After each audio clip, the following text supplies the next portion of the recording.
Welcome back to espresso. और program तकरीबन अपने इख्तिताम की जानिब बढ़ रहा है, लेकिन इस वक्त हमने as usual we try to talk about your health और कुछ ऐसा ज़रूर हम करने की कोशिश करते हैं जिससे हमें भी और आपको भी कुछ अपनी हेल्थ से रिलेटेड इन्फॉर्मेशन मिले, क्योंकि सबसे ज़्यादा कम मालूमात इसी हवाले से। आज हम कैंसर की बात कर रहे हैं थोड़ा सा, लेकिन हम कैंसर को लिंक करेंगे रोज़े के साथ, बिकॉज एक रीसेंट रिसर्च आई है जो एक नोबेल प्राइज़ होल्डर है यूनिशुरी ओसुमी, उन्होंने कैंसर से मुतालिक रिसर्च की है और उस रिसर्च ने ये बताया है कि कैंसर के जो पेशेंट्स हैं अगर वो रोज़ा रखें और तवातुर से रोज़े रखें तो काफ़ी हद तक वो कैंसर से बच सकते हैं। उस जो इलाज की जो बीमारी की शिद्दत है वो कम हो सकती है। इससे पहले कि हम इस पर बात शुरू करें, थोड़े से मैं स्टैट्स आपके साथ शेयर करना चाहता हूं। हर 5 में से 1 शख्स दुनिया के अंदर कैंसर का शिकार है जी। 8 में से 1 मर्द और 11 में से 1 खातून इस मरज की वजह से मौत के मुंह में चले जाते हैं। और कैंसर से हर साल 1 करोड़ से जायद अफराद के बारे में ये रिपोर्ट किया जा रहा है कि उनका इंतकाल हो जाता है। और पाकिस्तान में सालाना तकरीबन 2 लाख लोग ऐसे हैं जो कि इस बीमारी का शिकार होते हैं। सो कैंसर, रोजा कैसे कैंसर में मुआविन साबित हो सकता है, इसी पे हमने आज बात करें। चूंकि आगे रमजान भी आ रहा है तो इस हवाले से हमने जरूरी समझा कि हम इसको डिस्कस करें। डॉक्टर मोहम्मद मुनीब खान हमारे साथ मौजूद हैं जो कि कंसल्टेंट क्लिनिकल ऑन्कोलॉजिस्ट हैं। उनको हम खुशामदीद कहेंगे। बहुत शुक्रिया डॉक्टर साहब, thank you very much and good morning. Obviously बड़ा इंपॉर्टेंट टॉपिक है और कैंसर के हवाले से जैसे इमरान ने भी स्टार्ट्स भी शेयर किए, एक बहुत बड़ा नंबर है और सबसे बढ़कर ये कि हमें इसके हवाले से मजीद ऑन एंड ऑफ अवेयरनेस की जरूरत पड़ती है। रोजा और कैंसर किस तरह से बचने में हेल्पफुल हो सकता है, इसकी थोड़ी सी टेक्निकलिटी हमें समझाइएगा।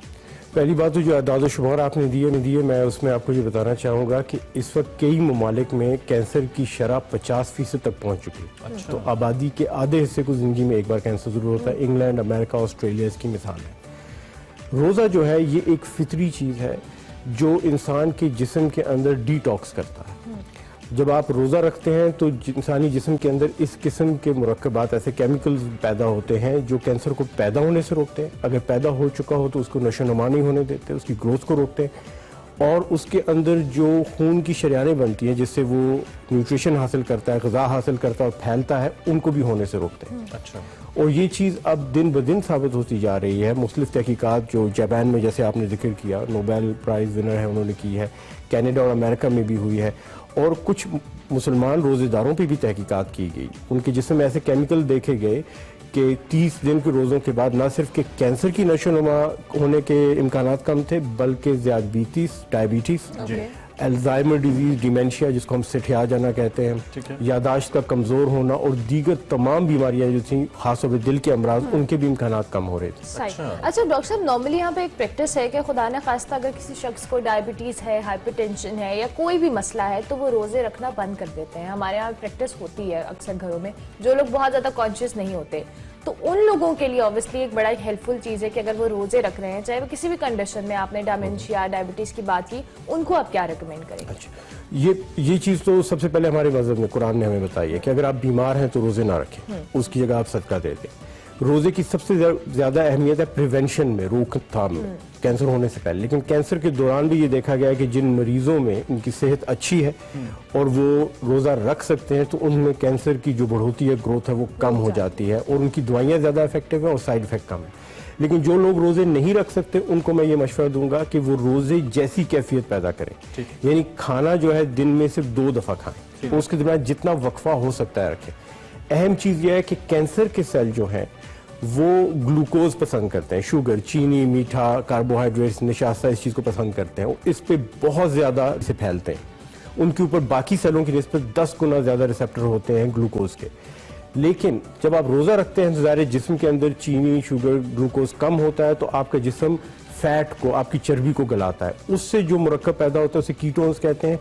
कैंसर के सेल कीटोन्स को सही तरह खा पी नहीं सकते और वो एक तरह फाके का शिकार हो जाते हैं। तो अगर आप दिन में खाने में भी वक्फा रखें और पानी बेशक पिए, अगर आप बीमार हैं, रोज़ा नहीं रख सकते, पानी ज़रूर पीजिए, लेकिन वक्फा रखिए। खाने की चीज़ों में कोशिश करें 10 से 12 घंटे या से ज़्यादा का वक्फा हो, तो आपके जिस्म के अंदर चर्बी गलना शुरू होगी और गलती हुई चर्बी को बाकी जिस्म तो इस्तेमाल कर सकता है, कैंसर सेल्स के लिए बहुत मुश्किल होता है इस्तेमाल करना। अच्छा, दैट्स अमेजिंग। थोड़ा सा चूंकि अब बात हो ही रही है रोज़े के हवाले से, तो आपने बताया, मैं चाहता हूँ कैंसर पे भी थोड़ी सी बात हो जाए कि पाकिस्तान में जैसे ममालिक में इसकी इतनी ज़्यादा रेशो क्यों है? बुनियादी वजह क्या हमारा एटमॉस्फेयर है जिसमें हम रहते हैं और हमारी ईटिंग हैबिट्स हैं, और इसकी प्रिवेंशन के लिए अब तक हमने जो कुछ किया है क्या वो काफ़ी है या इसमें मज़ीद कुछ होना चाहिए? इस पे ओवरऑल आप क्या हमें? بہت اچھا سوال آپ نے کیا. کینسر کی دو اہم عوامل ہیں, اندرونی اور بیرونی, انٹرنل اور ایکسٹرنل. اندرونی عوامل میں آپ کے جینیٹکس ہیں, اور آپ کو یہ جان کے خوشی ہوگی کہ پاکستانی لوگوں کے جینیٹکس دنیا کے بہترین جینیٹکس میں سے. ہمارا مسئلہ ہے بیرونی عوامل, ہماری ڈائٹ, ہمارے پینے کے پانی میں آلودگی ہے, سنکھیا ہے, آرسینک وچ از اے پوائزن, اس کی کوانٹٹی کافی زیادہ ہے.